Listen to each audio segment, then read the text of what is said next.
ఇక్కడ ఉంటే వాళ్ళు వేరే రాష్ట్రాల పోయి పక్క రాష్ట్రాలు చేస్తున్నారు తప్ప తెలంగాణలో మనకు బలంగా కనపడుతున్నటువంటి ఇప్పుడు వరదల ప్రాంతాన్ని చూసినాం కదా మనము. అంత అవి వెళ్ళాలంటే సాయంత్రం లోపల రావాలి, వెళ్ళాలంటే పోలీసులు ఎంతమంది పోలీసులు, భూస్వాములు, వాళ్ళు వీళ్ళు అనేటువంటి దాని కింద జరిగినాయి కాబట్టి అది పెద్ద ఇష్యూ కాదు ఇవల్ల. నేను రైట్ 2026కు జరుగుతుంది అనేటువంటిది నేను భావిస్తున్నాను. రైట్ మళ్ళీ వస్తాం మీ దగ్గరికి.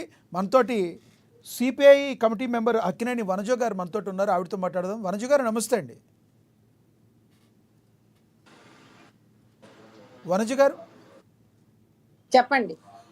2026 కల్లా మావోయిస్టు రహిత భారతదేశాన్ని చూస్తారని అమిత్ షా ప్రకటించిన విషయం తెలిసిందే. ఇక్కడ పరిస్థితులు చూస్తుంటే అదే రకంగా కనబడుతున్నాయి. ఇప్పుడు మావోయిస్టులు అయితే శాంతి చర్చలకి వస్తామంటూ లేఖ రాయడాన్ని మనం ఏ కోణంలో చూడాలంటారు? ఒక ఈ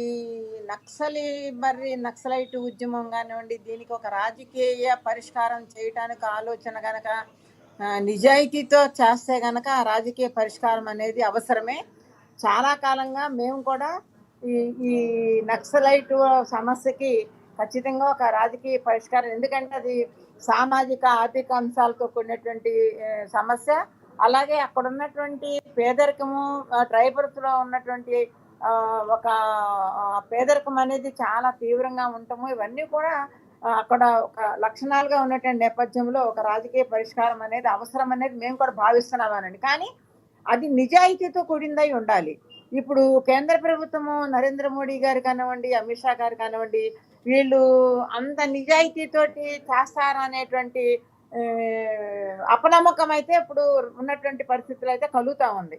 ఎందుకంటే వాళ్ళు చేస్తున్నటువంటి చర్యలు కానివ్వండి, వాళ్ళు చేస్తున్న ఆలోచనలు కానివ్వండి, వాళ్ళు నడుస్తున్నటువంటి తీరు కానీ, వాళ్ళు అనుసరిస్తున్నటువంటి విధానాలు కానీ గత 10 సంవత్సరాలుగా చూసినా, ఇటీవల కాలంలో పోని ఈ ఇష్యూకి సంబంధించి చూసినా కూడా చాలా అనుమానాలు అయితే ఉన్నాయి. ఎందుకు ఉన్నాయి అనంటే, వాస్తవానికి ఇది నక్సలైట్ ఉద్యమము, ఫ్రీ నక్సలైట్ ఉద్యమము, నక్సలైట్ లేకుండా ఇందాక నా ముందు జస్ట్ నేను ఓపెన్ అయ్యేటప్పుడు మాట్లాడుతున్నారు పెద్దలు, వాళ్ళు బలహీన పడ్డారు. ఎందుకంటే రకరకాల కారణాలు వారు చెప్పినట్టు కూడాను, ఎందుకు కెరీరిజం పెరిగింది, ఎవరికి వాళ్ళకి కమర్షియలైజేషను, కెరీరిజం ఇవన్నీ వచ్చిన తర్వాత అది మనకేంటంటే అర్బన్ ఏరియాలో కనిపిస్తుంది. కానీ ఇప్పటికీ ఇంకా ట్రైబల్ ఏరియాలో అంత ఉందని చెప్పి నేను అనుకోవటంలో, పేదరికం అయితే ఇప్పటికీ కూడా చాలా పెద్ద ఎత్తున తీవ్రంగా ఉంది. ట్రైబల్ ఏరియాలు చాలా ఇబ్బందులు పడుతున్నటువంటి పరిస్థితి అయితే కళ్ళ కట్టినట్టు కనిపిస్తూ ఉంటుంది.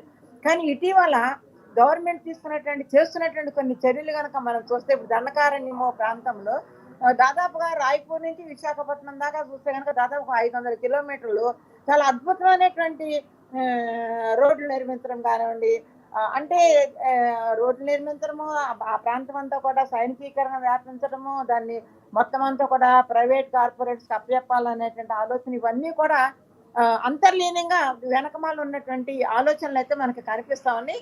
ఈ అంతర్లీనంగా అంటే ఎందుకంటే ఛత్తీస్గఢ్ ప్రాంతంలో చాలా గొప్ప ఖనిజ సంపద ఉంది, చాలా గొప్ప ఖనిజ సంపద ఉంది. బహుశా భారతదేశంలో ఉన్న ఎక్కడా లేనంత ఖనిజ సంపద ఉంది. ఒక్క ఛత్తీస్గఢ్ ప్రాంతంలోనే దాదాపుగా ఒక ఒరిస్సా, ఛత్తీస్గఢ్, మహారాష్ట్ర ఆ ప్రాంతాలన్నీ కనుక చూసుకున్నట్టయితే ఒక్క ఛత్తీస్గఢ్ ప్రాంతంలోనే 30% పైనే అపారమైనటువంటి విలువ కలిగినటువంటి లక్షల కోట్ల రూపాయల విలువ, ఇప్పటికీ ఆదాయాన్ని ఇస్తున్నటువంటి విలువైనటువంటి ఖనిజ సంపద అయితే మాత్రం ఆ ప్రాంతంలో ఉంది. ఆ ఖనిజ సంపదని కొంత ప్రైవేట్ వాళ్ళకి ఇప్పుడు మనం చూసాం కదా, జమ్మూ కాశ్మీర్ ఆర్టికల్ రద్దు చేసిన తర్వాత జమ్మూ కాశ్మీర్ ఫ్రీ చేసిన తర్వాత అక్కడ జరుగుతున్నటువంటి పరిస్థితి చూస్తున్నాము. అభివృద్ధి మంత్రంతో, అభివృద్ధి పేరుకి అభివృద్ధి అంటారు, అభివృద్ధి జరుగుతుంది, ఎంతో కొంత అభివృద్ధి మంత్రంతో అక్కడ జరుగుతున్నటువంటి దారుణమైనటువంటి ప్రైవేటీకరణ కానివ్వండి, దారుణమైనటువంటి దోపిడీ కానివ్వండి, ఇవన్నీ కూడా ఖచ్చితంగా ఆ మార్గంలోనే ఇప్పుడు ప్రభుత్వం కూడా ఆలోచనతోటి ప్రభుత్వము ఈ రకమైనటువంటి ఛత్తీస్గఢ్ ప్రాంతాన్ని ఫ్రీ నక్సలైట్ ప్రాంతంగా అమిత్ షా గారు ప్రకటన చేయటం అనేది మేమైతే ఖచ్చితంగా కమ్యూనిస్ట్ పార్టీకి మేమైతే ఆ కోణంలోనే ఆలోచిస్తున్నాము. మొదటి నుంచి కూడా చాలా ఇప్పటికిప్పుడు వనజ గారు, అసలు కామ్రేడ్స్ ఎప్పుడు కూడా సిపిఐ కానివ్వండి, సిపిఎం కానివ్వండి, కమ్యూనిస్ట్ పార్టీలు ఎప్పుడు కూడా ఒక రకంగా మావోలకి ఏదైనా ప్రాబ్లం వచ్చినా కూడా ఆ, వాళ్ళ సైడ్ నుంచి కొన్ని మాటలు తీసుకునే ఉద్దేశం కూడా మీకు ఉండేది.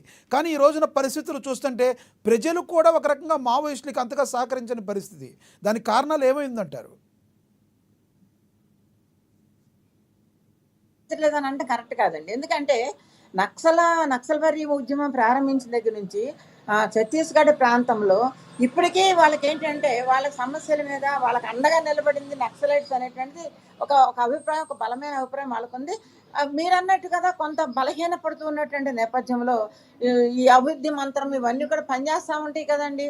ఈ ఈ సోకాల్డ్ డెవలప్మెంట్ కానివ్వండి, ఇవన్నీ కూడా పనిచేసినప్పుడు ఆటోమేటిక్గా కొంత లిబరలైజేషన్ పాలసీలు వచ్చిన తర్వాత కుక్కగా బిస్కెట్లు వేసినట్లుగానే ప్రజలు కూడా ఆ రకంగా కొన్ని పథకాలతోటి కొన్ని ఆశలు ఎరచూపిన దాంట్లో వాళ్ళని ఆకట్టుకోవటంలో వాళ్ళే సాటి.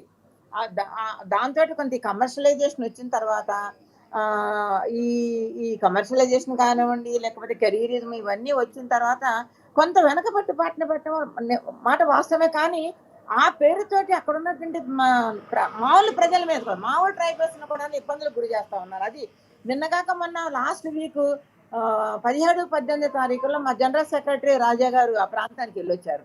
2 days ఆయన అక్కడ పరిశీలన చేసి వచ్చారు. అక్కడ చాలా దారుణంగా ఉంది. మొత్తం నక్సలైట్స్ పేరుతోటి వాళ్ళని మేమేదో చంపేస్తున్నాం, వాళ్ళని ఏదో ఫ్రీ చేస్తున్నామని చెప్పేసి అనే పేరుతోటి ఆర్డినరీ ట్రైబల్స్ మీద దాడులు జరుగుతున్నాయని చెప్పి ఆయన కళ్ళారా చూసి వచ్చారు. ఆయన వెళ్తూ విజయవాడ ఆగి 1 day విజయవాడలో కూడా ఉండి వెళ్ళటం జరిగింది అనమాట. అంటే అక్కడికి వెళ్ళొచ్చిన చాలా మంది చెప్తా అంటే ఉన్నారు. ఏ ప్రజల కోసమైతే మేము పోరాటం చేస్తున్నామని చెప్పారో ఆ ప్రజల్ని కాపాడే ప్రయత్నంలో ప్రజల్ని కాపాడాల్సింది పోయి వాళ్ళని కూడా పొట్టన పెట్టుకున్న పరిస్థితి ప్రజెంట్ నక్సలిజంలో చూస్తున్నాం అనుకోవచ్చా? అలా అట్లా అట్లా అలా చూడకూడదండి. అట్లా ఎప్పుడు నక్సలైట్స్ రాజకీయంగా విభేదాలు ఉండొచ్చండి. మేము వాళ్ళ త్యాగాన్ని మేము ఏ రకంగానూ కించపరచము. వాళ్ళు చేసేటువంటి త్యాగాన్ని మేము ఏ రకంగానూ తక్కువ చేయము. కానీ వాళ్ళు అనుసరిస్తున్న మార్గము మేము విభేదించవచ్చు గాక. నక్సలైట్స్ అనుసరిస్తున్నటువంటి ఒక రాజకీయ విధానాన్ని మేము విభేదిస్తాం.